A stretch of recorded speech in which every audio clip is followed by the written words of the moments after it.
Patriot Wright. Welcome to your latest installment of RWN. I'm Autumn Risbrook. And I'm Skylie Johnson. Sparks flew during the 9th Democratic presidential debate between 5 veterans and 1 newcomer. Here's the story. At a pivoting point in the 2020 Democratic presidential primary, recently 6 Democratic presidential candidates faced off just days before the February 22nd Nevada caucuses, each trying to prove they can mobilize a diverse Democratic coalition. Despite this being the 9th Democratic debate, a new face was on stage, former New York City Mayor Michael Bloomberg.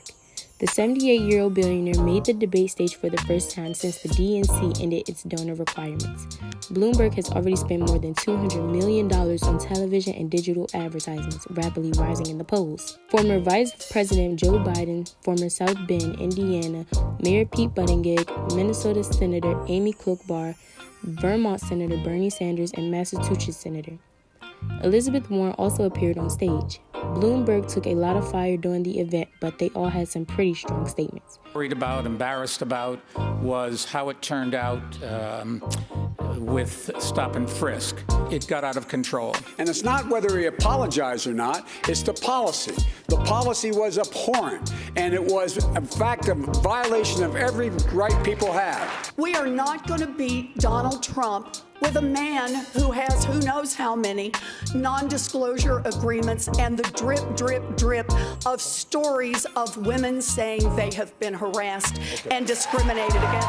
That's not what we do as Democrats. Mr. Vice President. I believe in democratic socialism for working people, not billionaires. What a wonderful country we have. The best-known socialist in the country happens to be a millionaire with 3 houses. What I miss here? Well, you'll miss that I work in Washington, House 1. That's the first problem. Live in Burlington, House 2. That's good. And like thousands of other Vermonters, I do have a summer camp. Forgive me for that. Where is your home? Which tax haven do you have your home? New York City, thank you very much, and I pay all my taxes. But leadership is about what you draw out of people. It's about how you inspire people to act. I have an idea of how we move can us forward. Stop sexism on the internet. We could nominate a woman for candidate for President of the United States. Warren and Biden, who were once thought of as frontrunners, need strong debate performances after coming in 4th and 5th in New Hampshire, respectively. 2 early voting states are behind us, and 2 more, Nevada and South Carolina, lay ahead. Needless to say, February has been intense. I'm Terrell Butler, reporting for RWN. Students attended a forum addressing structural racism in America's public policy institutions at the Brookings Institute. Here's the story. Students attended a session focusing on addressing structural racism in America's public policy institutions, which was led by Representative Hakeem Jeffries of New York's 8th Congressional District, who is currently serving his 4th term in the United States Congress. Representative Hakeem Jeffries is a tireless advocate for social and economic justice. Since his arrival in Congress, he has been at the forefront of a wide range of important issues, such as combating voter suppression, developing meaningful police reform, and expanding economic opportunity for all Americans. On February 6th, as part of the Brookings Institution's celebration of Black History Month, Rep. Jeffries, chairman of the House Democratic Caucus, joined David M. Rubenstein, fellow Rashawn Ray, for a fireside chat to discuss how lawmakers can address historic inequities in public policy and help combat racism in America. Obviously, Brown v. Board of Education, that reverses Plessy versus Ferguson, I think in 1954, and started the civil rights movement. Rosa Parks sits down, the rest of us can stand up into the civil rights era, Civil Rights Act, Voting Rights Act, Medicare, Medicaid, Great Society, Head Start. All of this tremendous progress culminating the 1968 Fair Housing Act. And then all of a sudden, in 68, everything changes, right? In April, King is assassinated. In June, after winning the California primary, probably on his way to the White House, Robert F. Kennedy is assassinated. And then in November, Richard Nixon is elected, running in part on the anxiety in some parts of America to the progress that had just been made. Progress followed by an immediate backlash. And then you have the rise of anti-government, anti-affirmative action, anti-busing, and of course in 1971, the start of mass incarceration when Richard Nixon declares drug abuse public enemy number one. At the time, I think there were less than 350,000 people incarcerated in America. Today, 2.2 million, disproportionately Black and Latino. I'm Skylee Johnson reporting for RWN. RWN is just getting started. Stay tuned. We will be right back after these messages. Black History Month began as Negro History Week, which was created in 1926 by Carter G. Woodson. It didn't become a month-long celebration until 1976. Jack Johnson became the first African-American man to hold the World Heavyweight Champion boxing title in 1908. He held on to the belt until 1915, when Jess Willard took the title. John Mercer Langston was the first black man to become a lawyer in Ohio when he passed the bar in 1854.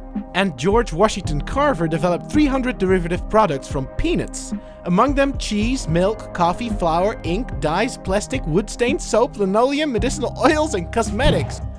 February was chosen as the month to observe Black history because it's the birth month of abolitionist and writer Frederick Douglass and President Abraham Lincoln. Because of the widespread interest in Black history, during the Civil Rights Movement in the South, some schools incorporated Black history into the curriculum, with the hope of starting an intellectual movement that would advance social change. On the other hand, actor Morgan Freeman says a month dedicated to Black history is ridiculous. In a 2005 interview on 60 Minutes, Freeman said, and I quote, "You're going to relegate my history to a month? I don't want a Black History Month. Black history is American history." And last but not least, countries around the world, including Canada and the United Kingdom, also devote a month to celebrating Black history.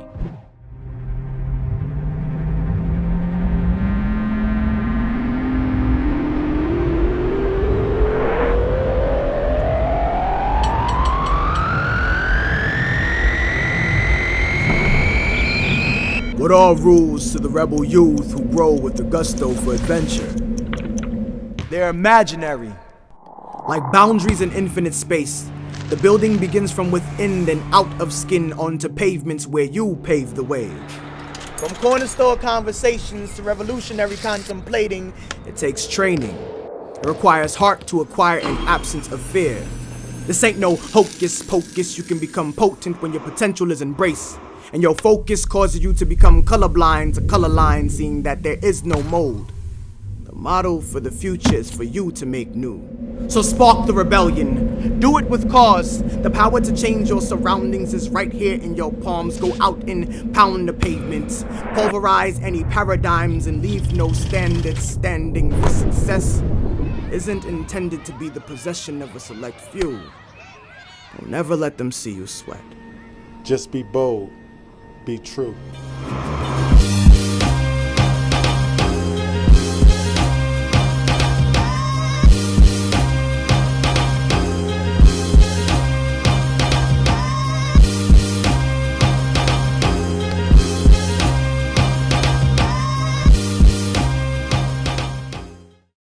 Welcome back to RWN, where the news is always right. I'm Autumn Risbrook. RW students got loose with our special guest, the Sheba Soul Ensemble. Let's take a look. A British group of women came to Richard Wright to expand our minds about theater and African culture. The first part of the day, two ladies of the Sheba Soul Ensemble did a workshop with students to talk about African culture and how it correlates to Black culture in the body. Later, they performed a play about domestic abuse to women who were enslaved in the BC War. The play included a scene where the actresses took pieces of the audience life to make many on-the-spot plays using vocal music and movement from the crowd. The Sheba Soul Ensemble did an African dance workshop and at the end did an interview about poverty in England. Coming from the UK, we don't have any kind of, we would say, black-led schools, so it's unique. Apart from Saturday schools? Apart from Saturday schools, but nothing mainstream. We had long-standing poor achievement, racial discrimination and limited chances in life for many members of our community. I mean, and also just to add to that, with the ongoing problem of exclusions and permanent suspensions from school, which often you find black kids are overrepresented in that category. So that again leads to behavioural issues, and then basically moving down to the prison pipeline, really, which you find. So that's a problem for us in the UK. And again, Black history is just really very poor. It's not a national incentive at all. But things are changing. There's lots of movements in the UK at the moment about trying to get Black history or African history, or whatever term you want to use at the moment, being something which happens 7 days a week and all the way around the year. So there's a real push now to get it into the curriculum, and things are moving. I've seen it change over the last 20 years. A fun fact is that in England, their Black History Month is celebrated in October and not February. We want to say thank you to the Cuba Soul Ensemble for visiting us and can't wait to see you again. I'm Leah Mitchell reporting for RWN. We're not done yet. Your entertainment and Spartan Sports Zone are coming up after the break.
Hey guys, it's the one and only Prince Hannah Hudson. This week's different, so let's get right into it.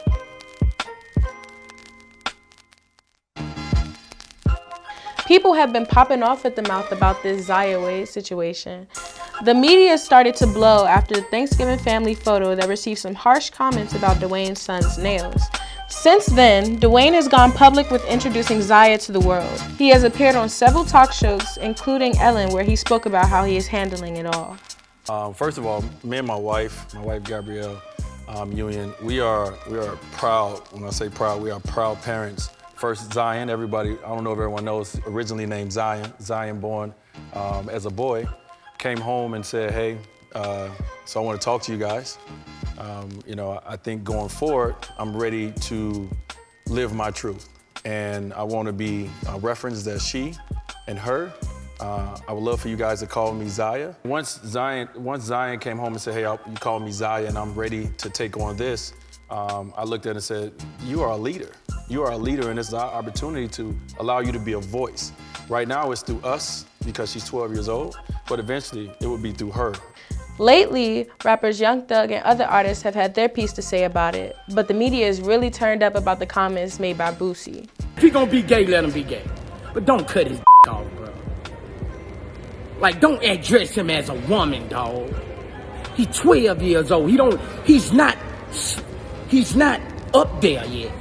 I personally support this, and I feel like Dwayne is doing a great job and he's handling the situation well. In other news, it appears the NBA All-Stars games have been featuring some entertaining voices for singing the national anthem. This year, it was Shaka Khan. Let's take a listen. That our flag was still there. Oh, say does that star-spangled banner. Yeah.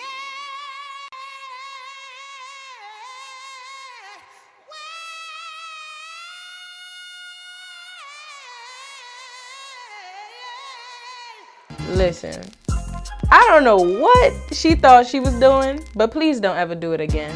I wonder if hers was as bad as Fergie's last year. I know y'all remember.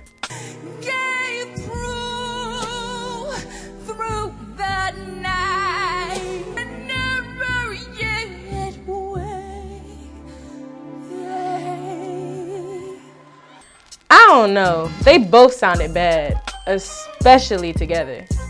Lastly, I want to speak about Pop Smoke, who was killed by a gunman during a home invasion. Law enforcement say that the motives of the shooters are still unclear, but there was a photo released by Pop Smoke including the address to his home where the shooting happened. He was an upcoming musician who I personally took interest in, so knowing that his life is now over truly does break my heart. But now we would like to have a moment of silence.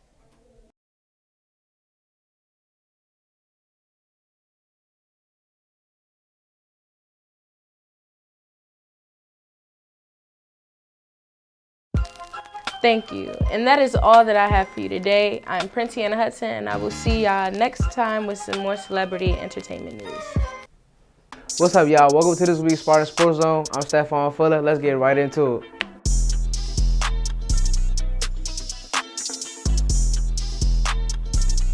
Let's talk about the NBA All-Star game this past week. First, we're going to start off with the slam dunk contest. Did y'all see that 360 between the legs dunk by Derrick Jones Jr.? That was probably one of the best dunks I ever seen. That was real impressive. Aaron Gordon got robbed for the second time at a dunk contest. He dunked over Taco Fall, who was 7'5". 7'5". Other than that, overall, it was a good game, and Kawhi Leonard won MVP.